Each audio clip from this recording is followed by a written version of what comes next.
At the White Plains Performing Arts Center on April 5th, the city's Common Council held a public hearing on the revised plan for the French-American School of New York, known as FASNY, to build on the former Ridgeway Country Club property. FASNY attorney Michael Zarin used graphics to explain that development is now on a smaller portion of the site than originally proposed.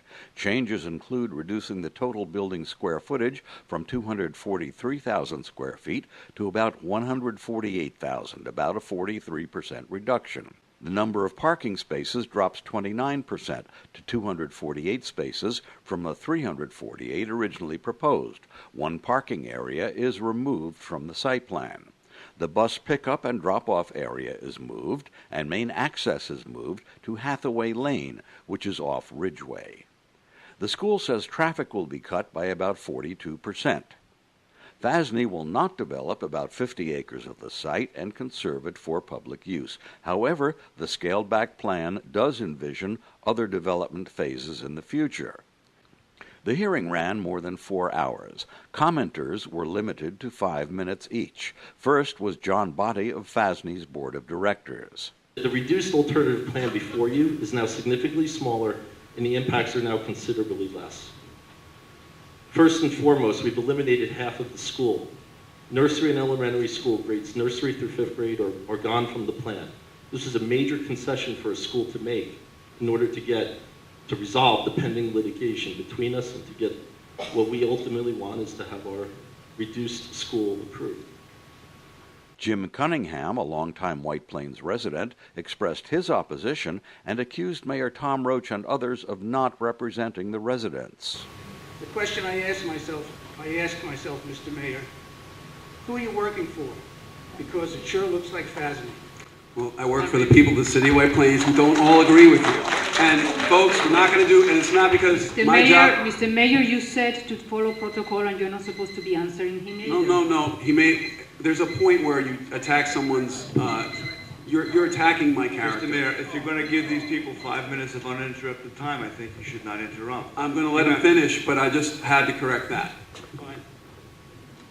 Can the other council members interject just to put the record straight at will? No.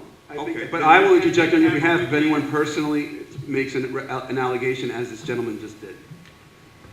Retired Dr. Sandy Zevon, a longtime resident, also opposed the project. FASNY is trying to put a square peg in a round hole. I would add that if it doesn't fit, you have to quit. That, ladies and gentlemen, is the whole enchilada. Okay. The only reasonable and honest action by our elected officials can take is a no vote. Joan Traber, president of the Fisher Hill Association, read an opposition letter signed by 10 neighborhood associations. This is just a bad plan for the city, and I couldn't live any further away from this part of town, and it was an issue for Fisher Hill in 2011. It affects all of us.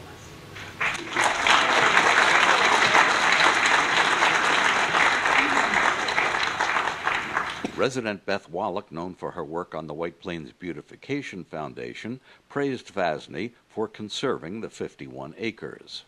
For the residents and nature lovers, it is the most wonderful gift anyone could give our city. For children, it's a place for adventure and learning. Ned Sullivan, president of the environmental group Scenic Hudson, expressed support. Scenic Hudson has protected land and created about 65 parks throughout the Hudson Valley, and we see in each case economic benefits in terms of enhancing the value of surrounding land. Robert Stackpole, who was on the city's planning board for some 30 years, opposed FASNY. They're building a building beyond capacity to reach a number that we said was too big and too dangerous for the small neighborhood of Getty Farm and southern end of White Plains. The Reverend Timothy Dalton spoke on behalf of the White Plains Religious Leaders Association. The question before you now is not whether this will impact our city, because clearly it will. The question is whether this impact as a whole will have a positive or a negative effect on our city. We, our clergy groups, have come to the conclusion that welcoming FASNY will be a tremendous addition to our community, both across the city and to the neighborhoods in which it will reside.